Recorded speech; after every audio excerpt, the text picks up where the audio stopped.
Hello everyone. I'm going to do a live thing right now. I'm going to talk about the past, how I got into this and early part of my life, so that this might help some of you understand where we're coming from, Marty and I. Just turn this music down a little. Is there anyone on or there? I can't get on. You can't get on? Doesn't it automatically come up? I don't know. There's two people. So we'll just wait for a minute, see if anybody gets on, and then I'll start. Oh, there you go. Yeah. Hello.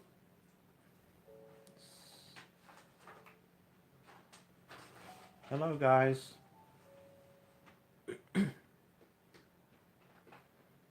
Why is it called early days? What is it called? Early days? I don't know. It's late in the afternoon, isn't it? Early. Just wait a moment for a few more people to get on, then I'll start. Welcome everyone. Hello. Good evening, guys.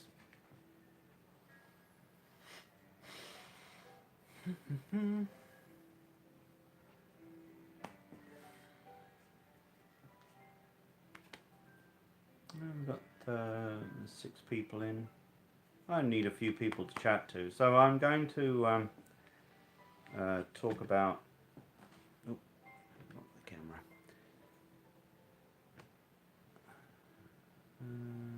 Late to the party? Nope, you're not late to the party. Party.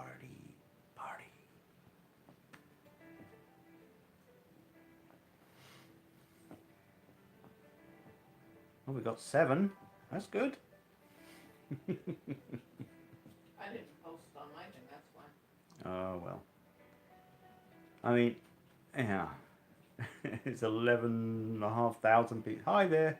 11,500 people on Twitter and like 5 people comment. That's pretty funny stuff.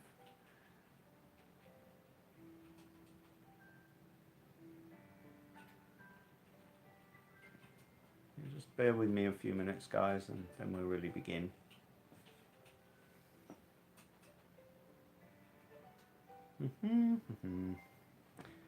Well, it's kind of rainy here, so I was bored, and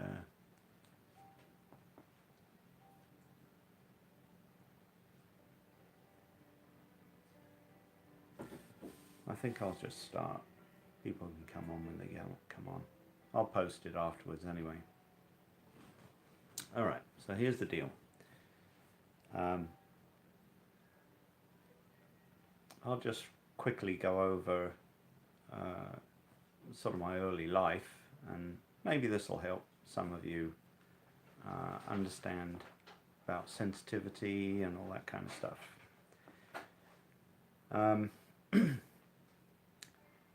Hi there.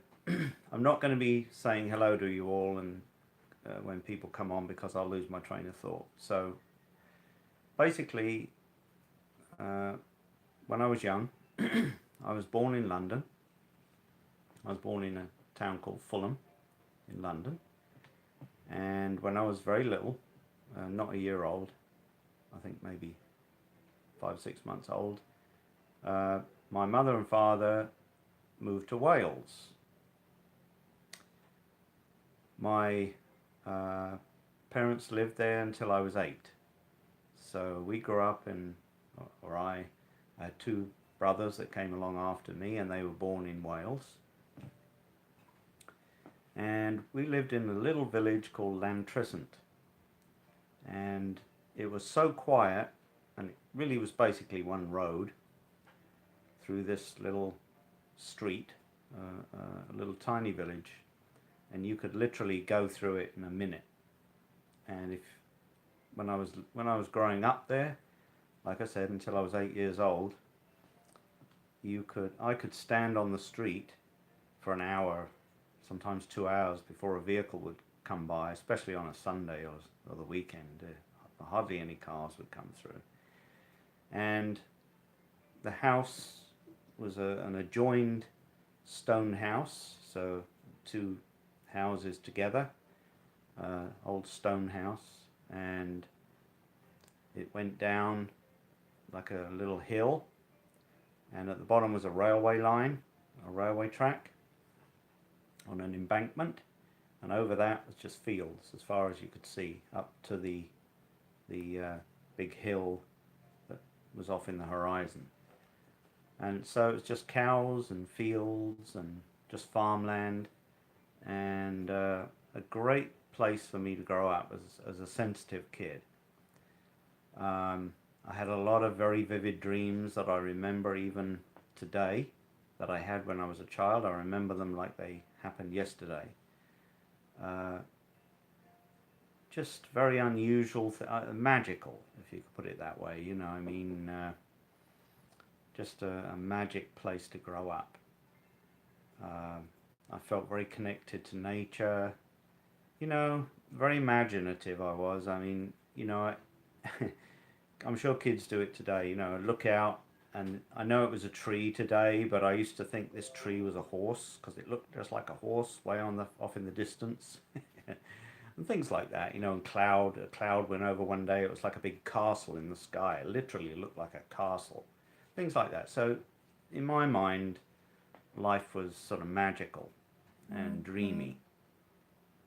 And my mother later on in life told me that I used to see the little people when I was young. And for a while I thought it was my brother, but my mum said, no, it was you. You used to see them and jabber away to them, in the pram.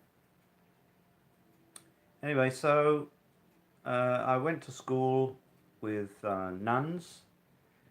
I was raised Catholic. The school was, this is late 1950s, early 1960s. So I was taught by nuns, a few regular teachers, I think, or maybe I don't know. I think they were just maybe regular teachers, some of them, but most of them were nuns, so I was taught by nuns. And the school was great. I remember having great time there. It was all in the countryside, you literally walked out of the school and you were in the country. Now, when I was about 8 years old, my parents decided to come up to London and live with my grandparents. So we moved up, and of course I had a Welsh accent, but I never thought about it then, hey boy, I'm from down in the valley, so I talk different, but I never thought about it, you see. So I got bullied a bit when I was at school. I was a quiet kid. I was very shy, and very artistic. So I drew, did a lot of drawing and sketching from when I was very little. When I was like, I think 5, 6 onwards, I started drawing and got into art. So I went to a school in Fulham, in London, a Catholic school. I loved Catholicism. I loved the church. I loved I loved all the teachings about all the saints and all. My favourite thing, because the school was adjoined to a huge church. And we'd come out of our school, go across the playground and through the side door into the church. And the church on the street, all it had was a big fancy arch and a bit of a building above it. But you couldn't see the scale of the church from the main road. It was only once you got in it that you realised how big it was. It was a big church, and it had, all the saints around the church, and that was one of my favourite things, was the saints and all the magic it invoked, the mystery, the miracles and all that kind of stuff. That to me was very special. I used to imagine, I suppose, like many small boys, that I would be a priest one day. Um, Hi there, guys. I can see you all on there. I know you're there. I'm just got to keep talking, otherwise I'll lose my train of thought. So I went to this school until I was 11, 12 years old, and because I was very artistic, there were two boys, and me and this other kid, and we were both like the best artists in the school. And the school was very close to Chelsea. Now, Chelsea in London is a bit like um, not Montmartre out in Paris. You know, it was an art centre, a centre of artists. And there were times when I'd walk home, you know, a mile and a half, something like that, to where we lived, just on the edge of Fulham. And you know, sometimes I'd wander in to an artist's house and knock on the door, and they'd invite me in, and I'd see all their art. And you know, it was an artistic community. It was pretty cool. There were a lot of artists around there. So that was the big thing for me, and so I thought that I'd go to art college. In fact, my headmaster wanted to send me directly to art college from when I was 12, like 11 and a half, 12 years old. But for reasons which I understood later, that never happened. So I always wondered what had happened. How come I never went to an artistic college, you know? So then we ended up moving into this new estate down by the River Thames, and my mother used to suffer migraines, and turned out she had a brain tumor. You know, it was inside her temple, and it was stretching all the nerves, so if they didn't take the tumor out, she would have been paralyzed down half her body, you see. Now, my father, I was a very dreamy kid. You know, when I was at school, my school reports used to read, has a hard time concentrating, you know, stares out the window a lot. Probably a lot of things that happen to kids today, you know. And this is kind of why I wanted to talk about this, because kids today think they're different than kids growing up in my time. Well, maybe there are more kids like that now, I don't know. But I just thought I'd talk about this and share all this with you, because maybe there are parallels in your lives, and maybe this would help you and see how I got to where I am now, and maybe it'll help you understand some of the journey I've been on, and maybe it'll parallel yours, and maybe you'll understand some things from it. So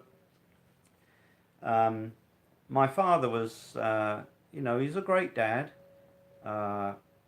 He, because I got bullied a lot at school, he tried to teach me boxing, but I wasn't very good at it, so I figured I'd probably get more hurt learning to box than I would fighting the kids, you see.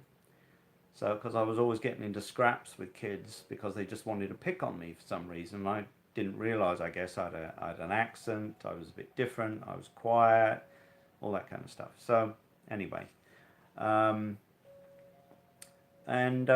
So they enrolled me in judo. I took judo classes, and I enjoyed that. And I did that for a few years, so that I could handle myself with the other kids, you see. And there were kids that moved into where we were living, and they were, you know, pretty rough, some of them. So there was always confrontations with other kids, so you couldn't avoid it. My father, I didn't realize, was a chronic gambler. You know, we never seemed to have any money. So things were always difficult. And then one day, when I was 13, I was coming home from a school concert. I got into the choir, and I was in this really amazing choir in the high school. It would be a high school in America. So from 13 onwards, I went to this high school, and they had about 2,200 kids in this school. It was all boys school, and the choir was amazing. It had a 200 boy choir in there, and it turned out to be one of the best choirs in Europe. That's how good it was. So that was something I loved. I learned the violin, things like that. So it was all art, you see. I was good at art there too, and the bullying and all the rest began as well there because people were jealous. So I put up with a lot of jealousy over art and that kind of thing. So I can relate to people that are bullied and sensitive. I understand all that, you see. So I'm not telling you, I'm not telling any of you this to garner pity. I'm simply, just so you know, I'm just telling you this because this is my journey. So I had to toughen up. I had to, fight my own battles. My father was never around. I couldn't rely on my dad. My mum was raising the three kids basically on her own. And then I was coming home from school one night, and my father was, it was about 10 o'clock at night on my way home from school after this concert. And I looked around, and there was this man on the bus, but he had a beard. And I thought, God, he looks just like my dad. I hadn't seen my dad in 6 months. My mother told me he was working away. And he did have a job where he worked away a lot. So I thought, well, he must be working away. And it was my dad. And it was an incredibly emotional thing. He came up and he sat down next to me and explained to me that my mum and dad had separated, that they'd parted ways. And so when you're 13 and a half, something like that, it's a big traumatic event.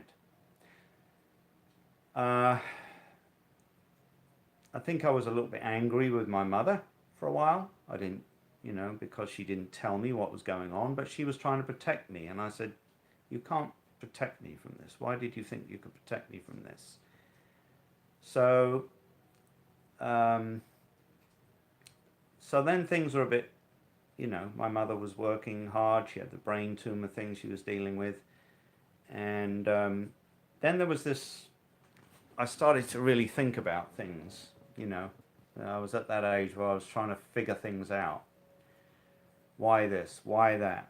Why are things like they are, My mother worked for this, she was an incredible secretary. She could, type 120 words a minute, do shorthand, super shorthand, all of that. She was very, very smart, amazing writer. So she used to write letters for the bosses that she worked for, and she worked for one of the biggest companies in London. So she got a job like that, and one of the men that she worked for, I found out later, fell in love. He was an older man, but I liked him, and he came round. My father was a bit rough with me sometimes. He'd shake me around and things like he'd get angry. So this man was very kind man. I liked him, and his name was Mr. Con. And my mum I thought she liked him a lot, and I liked him, so I was cool with that. He was a nice man, and he would come over and spend time at weekends and like here a day, there a day, and he was just sort of a friend, I thought he was a friend of my mother's, and she liked him. And then one day, he died. He just had a heart attack, and he was dead. And that was another big shock. I think I was maybe almost 14, something like that. And that was another whammy. So this started me really thinking about death. What is death, and what is God, and all that sort of stuff. And then my mother went in and she had an operation. I can't remember if it was a little before that, around when I was 13 or 14, somewhere around there. She had a surgery, two surgeries, two 9-hour surgeries. The one of the two top neurosurgeons in England worked on my mum in these operations and removed the tumor, so she was saved from being paralyzed. She still had a little bit of a issue. Her eye wouldn't quite work. She couldn't blink very well, but she wasn't paralyzed. And she told me later, only recently, and this goes back to the school thing, when I was trying to understand why I didn't go to this really good school, high school, where I could have perhaps done better in education, because it was the school I went to was a good school, but there were a lot of disruptive kids there. So things were very problematic. There were always, there was a kid that murdered another kid there. He stabbed the kid in the chest, and there were a lot of people that carried knives around, and wanted to fight all the time. The other school would have been much easier for me. So I said to her, how come I never went to that school, that really cool school? She said, well, Michael, the nuns came up to see me when I was in hospital, and that was around the time when we were making the decision for you to go to a new school. And they told me that I hadn't gone to church enough. So that's why I couldn't go to the other school.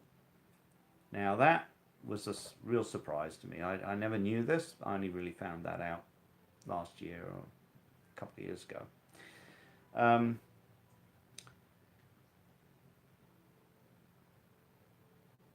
Now at the time it had no bearing on anything, but there weren't any answers in the church for me. I became very antagonistic towards religion. I was 14, 15. I really went away from it completely. If people came to the door, Bible people, or, what do they call them? The different people would come to the door trying to get you into their church or whatever.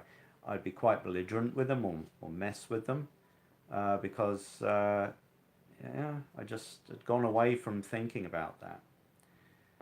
I hadn't stopped asking questions about everything, and I had a very good friend at the time that I became friends with when I was about 15. And I met my friend in a fight, so we got into it. And after that, we became best friends. And I've always thought to myself, if I had to fight every best friend I ever had, I'd probably look like this, with a cauliflower ear by the time I'm 30, trying to make friends with everyone. But anyway, it turned out to be my best friend. His name was Mark. And after Mr. Con died, then another man, my mother met another man, a Jewish man, called Sid. Great guy, but I was very troubled. I was having a difficult time dealing with it all. Anyway, so to make life easier, I suppose, all round, I decided that I was going to leave and I'd go live with my friend. I had I think I was around 16. I joined the army. I was actually extremely depressed when I did that. I had thoughts of suicide and all that kind of stuff. I was very, very depressed, and I figured if I joined the army, maybe a bullet will put the end to it. That's the thoughts I had sometimes. I thought, well, you know what? Maybe a bullet will end it all. You see? So I wasn't finding any answers to anything. Nobody seemed to have the answers um, to life's mysteries. Um, anyway, so when I decided that the army wasn't for me because it was, I, I actually liked it. I enjoyed it, but I realised that it's just a fool's game for me anyway. Yeah, I realised that it was just so cold and soulless. You know, I mean, you're dead, you're dead. Oh well, how'd he get shot? Oh well, never mind. Pick him up, put him over there. You know, it was like that. It was like, do I really want to? Is there nothing more? Is this it? You know, these are all the questions going through my mind. Uh, there's got to be more than this. There was always a nagging question in the back of my mind. There's got to be more than this. There's got to be more. So I think I stayed in the army for a few months, and it was a job to get out of it, because once you sign that paper, they don't want to let you go. And even the commanding officer of the base tried to persuade my mother to keep me in. He said because he'd make a good leader, but I was adamant. No, I'm done. This is not for me this time round. Probably it was some past life stuff. I know I've been military before in previous lives, so maybe I figured as well that's the path to take. You know what I mean? That's the way to help or do something you know that mattered. But anyway, so I went to live with my friend. I got out of the house. My mum was with Sid, the two boys, my two brothers, my two younger brothers, and I left just to make life easier, because I was being difficult. You know, life was difficult for me. So I went and lived with my friend for a while, for a year and a half, something like that. And then I finally went up and I lived with my grandparents. My friend lived in the East End of London. He was a Cockney. His parents lived there. Were Cockneys. And so I was basically a teenager like anyone else. We hung out, we did stuff together. You know, we worked at the same place did just mediocre jobs. You know, like uh, in supermarkets. Working in the back room, moving stock around, things like that. Just got a job in a factory with another friend, you know, making parts, things like that. Just mediocre jobs, just to get by, you know, until we figured out what we wanted to do. And but in the meantime, I started to look into things, think about things in a bigger way. I started to look into things that interested me. Unusual things that, you know, like Uri Geller type stuff, you know. Is it mind over matter, ancient past, ancient mysteries, you know, what is the true history of mankind? Started to think about extraterrestrials, you know, because there was a lot of UFO stuff going on in the papers. You'd say, you know, UFOs, what is this? You know, what is this?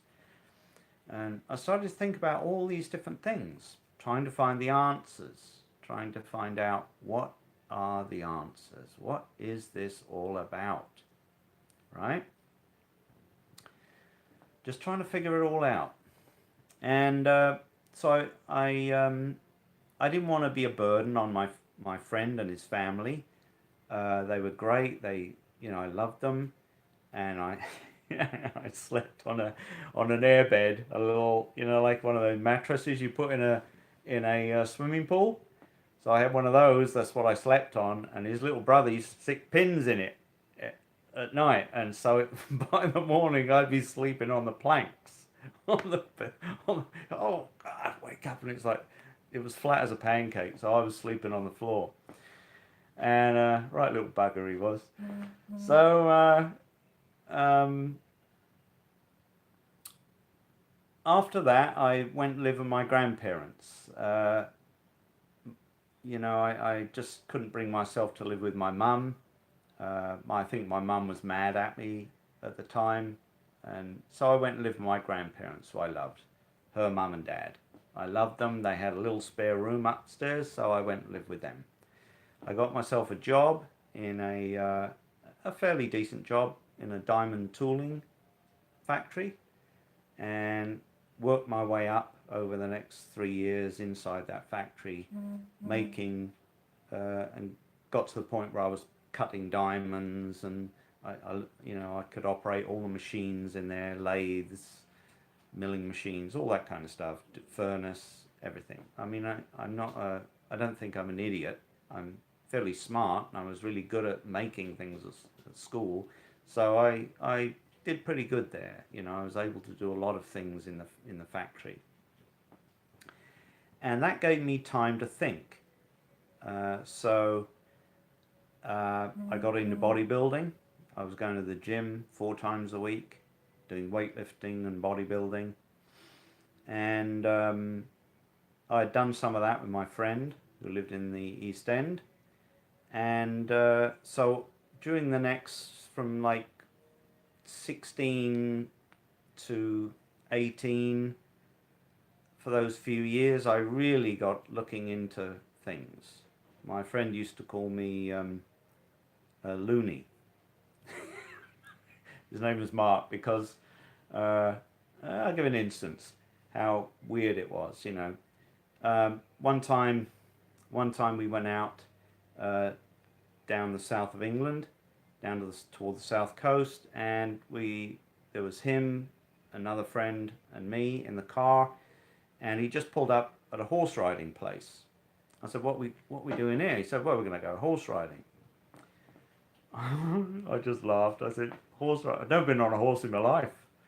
Neither had he, and neither of my other friends. So there we were. We strolled up, and he told them we were going to go horse riding, and they bring these 3 horses out, and we got on like we'd been getting on horses all our life, like the Lone Ranger and Tonto, and up we got on horses, and off we went down the road. And I'm telling you this for a reason. So we went down a lane, and I guess these 2 horses, mine and my friend's, Mark's, started going at each other, and they were being a pain. So, and that's it. It took off. One left me in the tree. Yeah, horses are smart. And there was a big overhanging tree, and there I was hanging in the tree. My other friend, his horse went past and threw him, and my friend Mark, he's still on his horse, and he comes galloping around like the Lone Ranger, and he says, "Don't worry, I'll get it." And he gallops off. I was just speechless. Like, he's never been on a horse in his life, and he's riding around like the Lone Ranger. Like the Lone Ranger. We finally got our other friend's horse together, and we both got on it, and we rode to try and find our friend. And we went for about a mile, and came to a road. We came out of the kind of woods where we were, and we came to the road, and we trotted down the road, and he was in a field. As we got to him, he got off the horse, and it was a ploughed field, and we went into the field on our horse, the 2 of us, and there was the other horse. He cornered it in the field. And so we went to get the other horse, and all of a sudden he started screaming, "Come here, come here, come here." And we went over to him, ran over to him. What? And his finger was gone. He was holding it, there was blood everywhere, and his finger was completely gone. I was like, what? And there we were, the 3 of us, looking around in a ploughed field for his finger. It was crazy. I mean, oh my God. And I realized we got to get him to the hospital. This is nuts, you know. So I mean, we're there for like 5 minutes looking for it. I said, man, we got to get you to the hospital. So we get him to the street. My other friend tied up the horses while we did that, and I was flagging a car down. This little Mini comes along with two little old ladies in, and I flagged the car down, and he gets in, and they drove him like crazy to the hospital. So finally, I think, I can't remember how we got there. I think we flagged a car down and got us to the hospital as well. And he's sitting there, so he's having skin graft off his butt over his finger. And we're sitting there, and he knew that I, was into all this, what he called woo-woo stuff, the spooky stuff. Like I said, he used to call me loony, and rib me a lot about it. But he's sitting there, and he could feel his finger. And I'm sitting next to him, and he says, I can still feel my finger. I says, yeah, I know. I said, that's your astral finger you're feeling. Really? It's like it's still there. She says, yeah, I know. And I said, well, that's your astral body you're feeling. I knew this this happened when he was like 17, I think. I think that's when that happened. When we were hanging out together. So that was one crazy experience, And so then when I moved back with my grandparents, I lost touch with Mark. And Mark... and then, let me get this straight. So I carried on doing my weightlifting and bodybuilding, and I was doing the job in the diamond tooling, and I was really looking for answers. So I was reading books on UFOs and, flying saucers, where do they come from, and everything I could get on unusual paranormal stuff. I was into all of it, trying to figure it out, find answers. So one day I found this book. It was called it was about a visit a man in California had in the Baja Desert with a spaceship. But he was, I forget how it happened, but he had been told to go to this place in the Baja Desert, and this UFO would land, and he'd have a meeting. I know what it's called. Flying Saucers Have Landed by George Adamski. So I'm reading this book, right? And I'm in bed, it's like late at night, and I'm reading this book. And he's having this meeting with this being from Venus, who's come out of the ship. He's wearing a one-piece suit with no seams in it. He's not talking because it's a telepathic communication that's taking place. And George Adamski is thinking things, and the being is just putting his reply into his mind. So he doesn't have to speak, he knows what he's saying to him. And he's physical. He's right there in front of him. And the ship is real, and it's got legs, and it's sitting right there, maybe 50 feet from them. And he says to this Venusian, who explains where he's from and everything, he says, do you believe in God? And the being says, yes, but not quite how you understand it. Well, I just sat there and I thought, what the heck? What does that mean? This is a being that can travel through space, can go to other planets, other worlds. What does that mean? They believe in God? What is God? What do they mean by that? So that really got me thinking.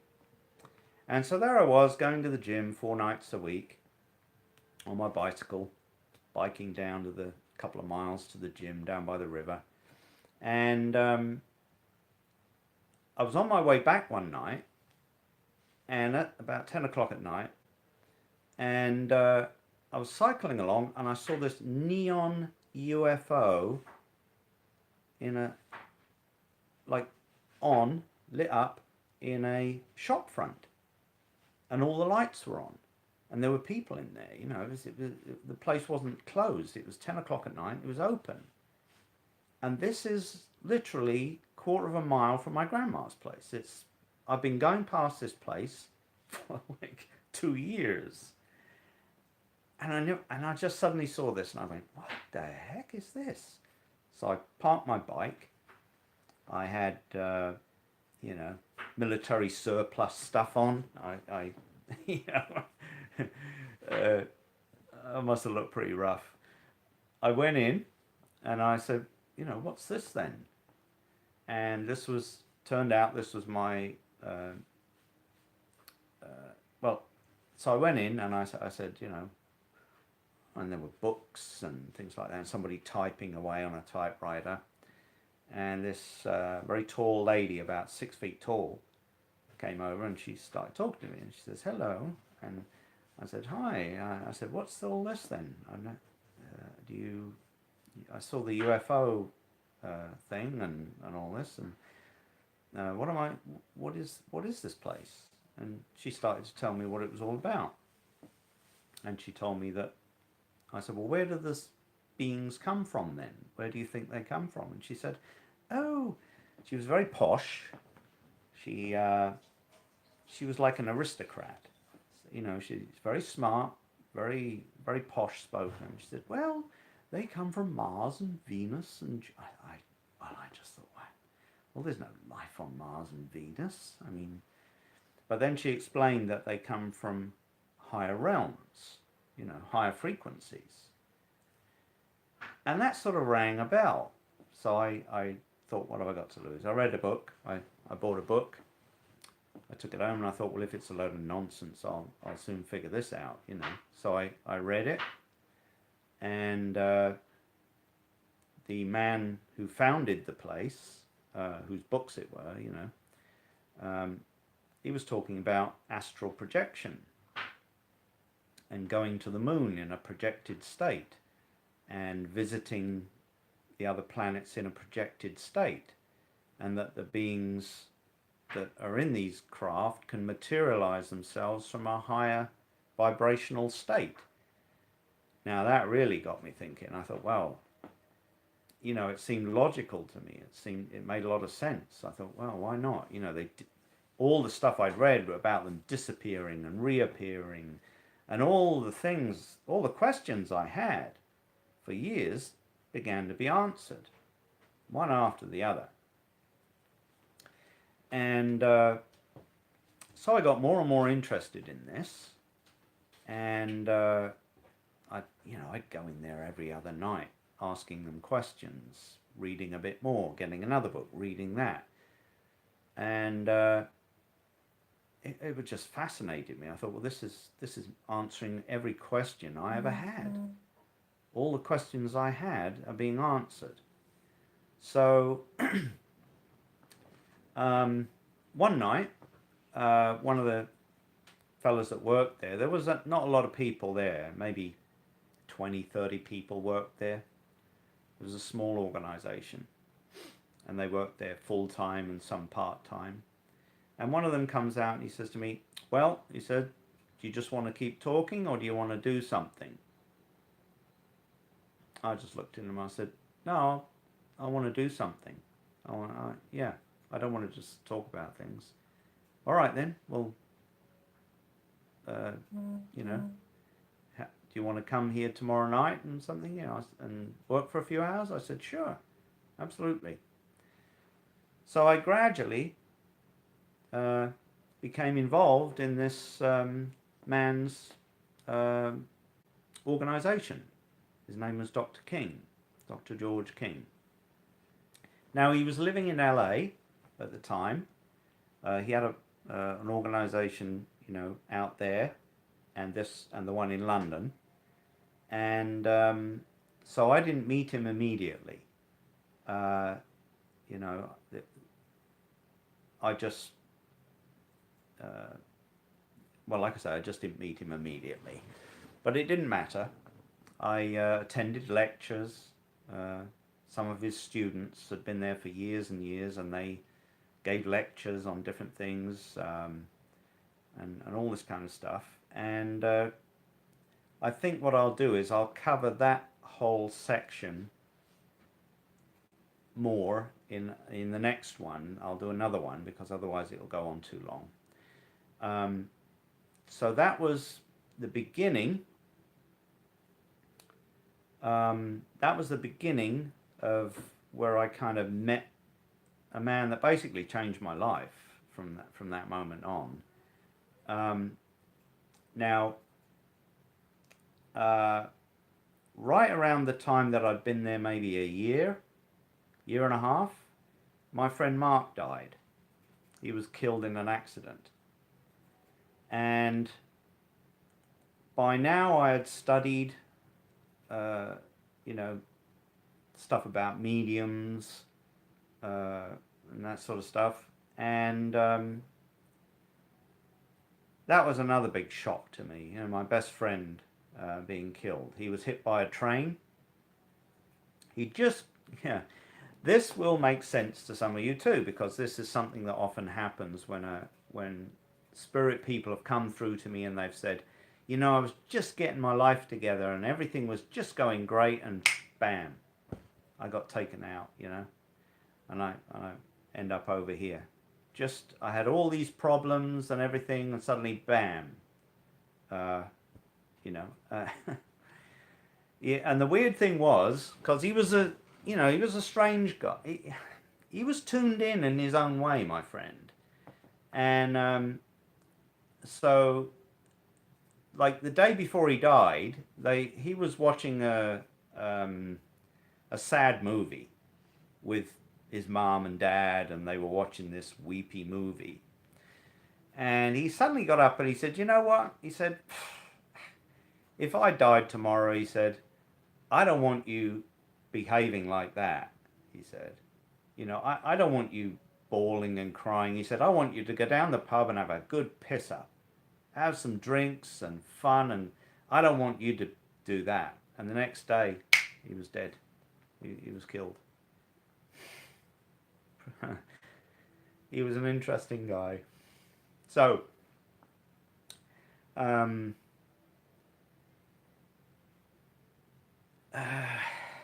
yeah, funny, isn't it? 40 years ago.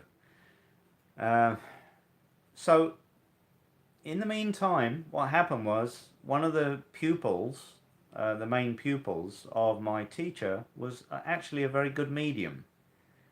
And on my 21st birthday, because I got into the organization quite a bit, I was, you know, it was everything to me. I just thought it was awesome.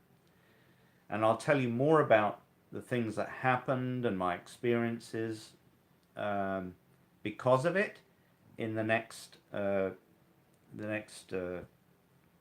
thing on here I'll do on YouTube. So, but this I will tell you, I sat down on my 21st birthday. They used to have parties for everybody there. It was a great camaraderie, you know. Everybody cared about each other. It was a wonderful organization. It still is. And so the master, my teacher, thought everyone should celebrate their birthday. Very important thing to do. And so they'd have a birthday party for everybody on their birthday, you know, after maybe 10 o'clock at night. We worked till 11 o'clock at night. So we were there from 7:30 till 11 o'clock at night. And on my birthday, a little whiskey, you know, and my friend says, the medium, he says, let's go up to my room, he said. So we went up there and we sat there, and he went into a trance. And he brought through my friend. And he said, oh, he didn't know about my friend. He didn't know much about him. I don't think he knew anything about him. He said, oh, there's a guy here, he's a friend of yours, he said, and he's got this suit on. He looks good. He said he's got this really nice suit on. And I knew straight away it was my friend, Mark. And I'll just tell you this, and then I'm going to end. And maybe I'll answer a couple of questions for you. I've seen you putting questions up, so if you want to re-ask them, I'll answer a few questions for you in a moment. But I'm going to end in a moment just when I tell you this. So there he is, and he has my friend talking to him, and he says, and I said, yeah, oh yeah, that's him. Because Mark, in the East End of London, he was into soul music, you know, with the guys with the soul hats and all the soul music. And he had a lot of black friends, and so did I. And he was like the only white guy in the black soul clubs in the East End of London. And he'd go in there with his black friend, and because he was a bit of a chick magnet, and he loved all the girls, you know, he had like a little black book, and he had like so many different girlfriends. And so he spent all his money on on a suit so he could pick up the chicks, and that's my friend. And so when he showed up in his suit, I knew immediately it was him. I said, oh yeah, he's got a suit. Yeah, he would have, wouldn't he? And he was cheeky too. He says, yeah, tell him I taught him everything he knows. I said, you cheeky bastard. Anyway, so that was my friend Mark, came through the medium. And yeah, let me know he was still all right, you see.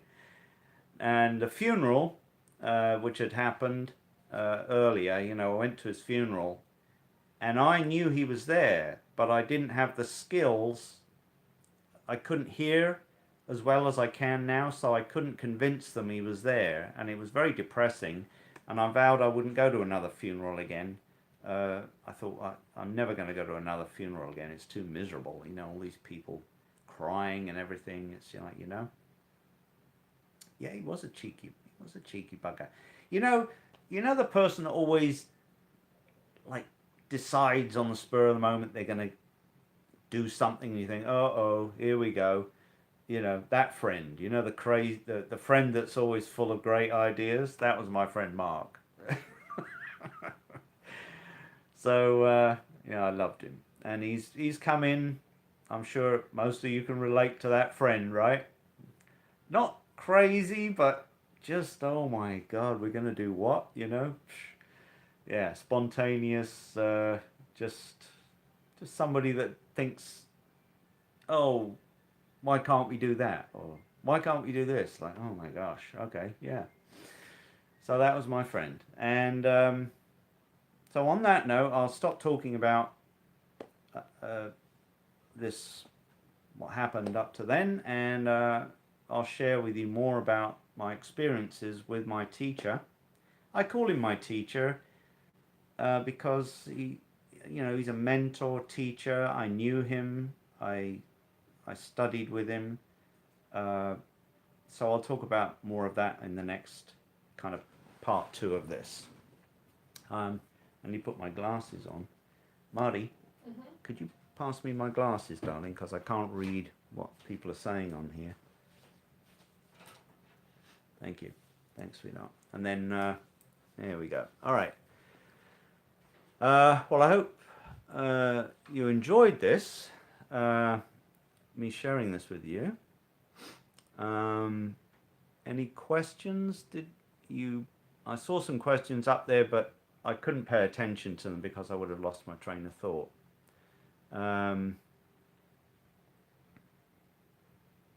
If nobody has any real questions, then I'll probably sign off in a moment.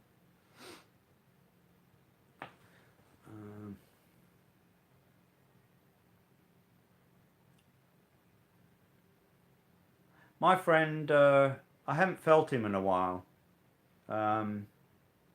It's possible that, it's 40 years ago. It's possible he reincarnated since. I just haven't felt him. Do I see spirits every day? Not really. Not if there's no one around for me to communicate with. You know, it's kind of pointless.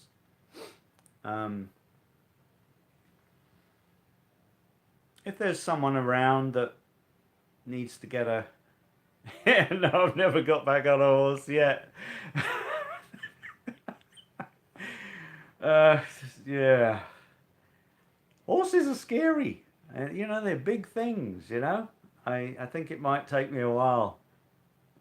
Do you have to be in a tranced community? Well, it is a trance, yeah, it is a light trance. I mean, you know, the better you are, the deeper the trance you're in. Um, I, yeah. Yeah, I'll get Marty to join in on some of the videos. Um, you know, I just need to get her to join in.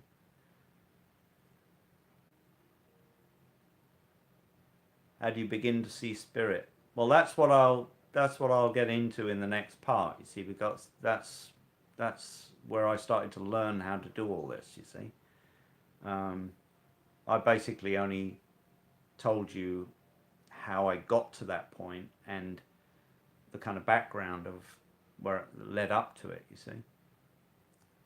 Yeah, I can recommend some books on projection and stuff. I've posted some stuff on Twitter, but you know, I guess it disappears and people don't see it. But um,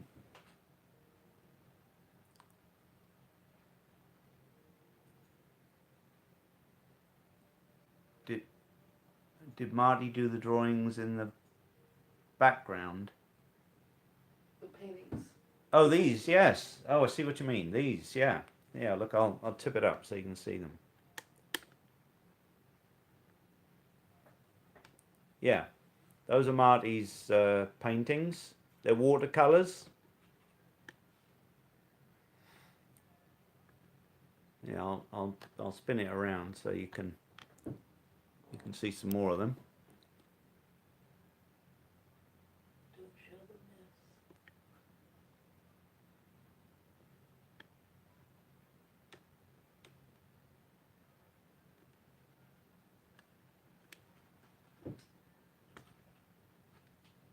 mess. Yeah.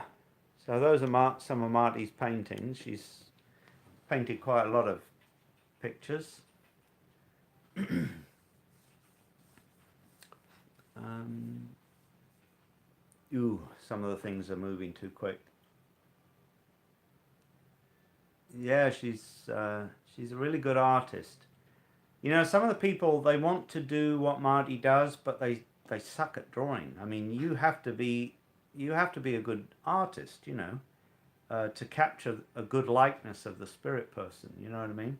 You still have to be a good artist, unless you're a full trance medium. And Haven't seen any of those. yeah, yeah. So you know, we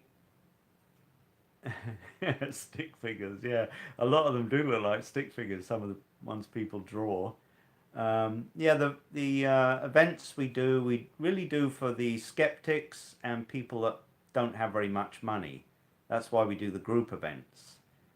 We love doing them because people can bring their skeptic husband or friend, and you know, well, I don't know if this is real. I'll find out. You know, and they come along, and for a few bucks, they can sit in and see that this is the real deal. Um, okay. Well, I'll be on Twitter and I'll answer some of your questions on there. Uh, Not recently. Yeah, I've had UFO experiences, and I'll talk about that in the next segment because that's when that started to happen.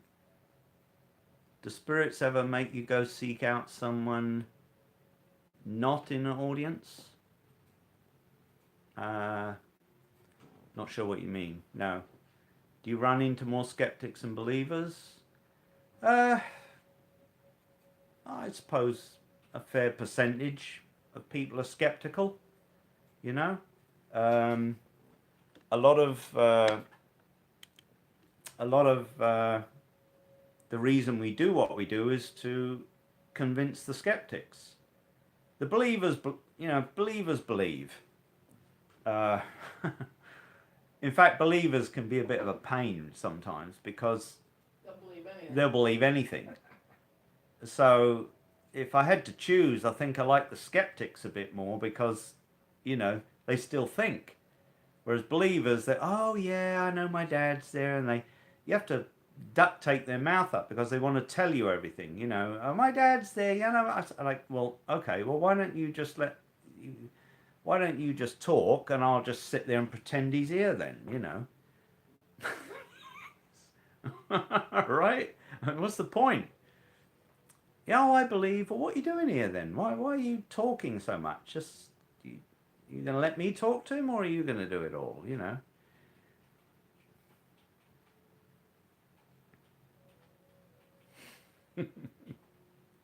Deja vu. Yeah, I get deja vu still. Used to get a lot of deja vu. I asked my mother, you know, because a lot of people think it's hereditary. Uh, you know, I'm the second son of the second son of the this that. I'm the seventh daughter of, and that's why I'm psychic. Oh, I think that's a load of old baloney. I said to my mother, not long ago, I said, "Did you ever have any psychic stuff when you were young?" My brother didn't. My other brother didn't.